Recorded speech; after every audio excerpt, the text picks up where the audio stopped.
I've talked quite a bit about the fact that I love to collect cookbooks and recipes, so I wanted to share with you some of the tips that I use in keeping my collection organized. First of all, I'm not afraid to write in my cookbooks. I like to write if I liked it or not, what I changed, so that next time I can remember those things that I did. I've also been known to X out a recipe, just write a big X through it if I don't like it, and that way I'll be sure never to try that recipe again, because in a few years I might not remember that we didn't like that recipe. So I encourage you to write in your cookbooks. Use them, and it'll really help you remember what you've done. The other thing I love are these mailing labels that you can get like at the office supply store or at Walmart. And I put them in the front of many of my cookbooks. And this way I can keep track of what recipes I've tried, the page number it's on, and it makes recipes much easier to find. Because I can often remember that it's a Taste of Home recipe or from a Taste of Home cookbook, but I might not be able to remember which one, and so that just makes going through to find it much easier, because I can just open this up and look on the label as opposed to looking through the whole cookbook. I also like to use these on magazines. I have received Cook's Country and Cook's Illustrated for several years now, and I can usually remember if it's from a Cook's Country magazine, but I can't necessarily remember which issue it came from.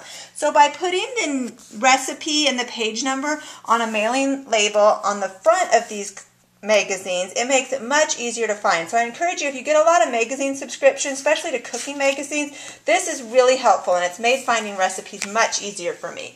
The other thing I love are 3-ring binders. I like to have printed copies of recipes. I look at a lot of recipes online, I bookmark a lot of recipes, but if it's something I'm going to make, I like to have a printed copy. So this notebook 3-ring binder is full of just recipes from All Recipes. Now this I've had for several years, so there's a lot of recipes in it, but this has, I've got dividers, breakfast, breads, muffins, soups, and I have them in these plastic sleeves, and this just helps keep the printed recipes I have much more organized. This one is all Southern Living. I received Southern Living magazine for quite a few years, so I had too many of them. They took up too much space. So I ripped out the recipes I'd either made or wanted to make, thought I would make, and again I put them in these plastic sleeves, stuck them all in one binder, and just labeled that binder Southern Living. Several years ago I did a lot of freezer cooking. So over the years I took my favorite freezer meal recipes, printed them out,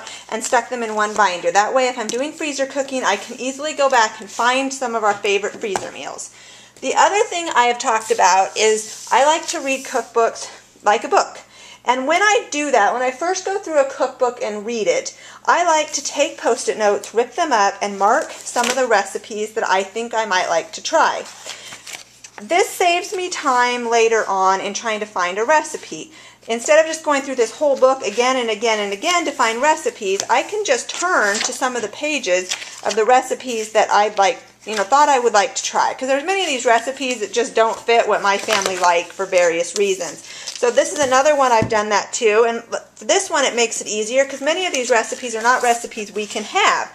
So, especially now with gluten-free. So I've gone ahead and just marked the recipes we can have. So when I want some new breakfast ideas, instead of going through this whole cookbook again, I can just go ahead and turn to a few pages and find recipes that I already found interesting.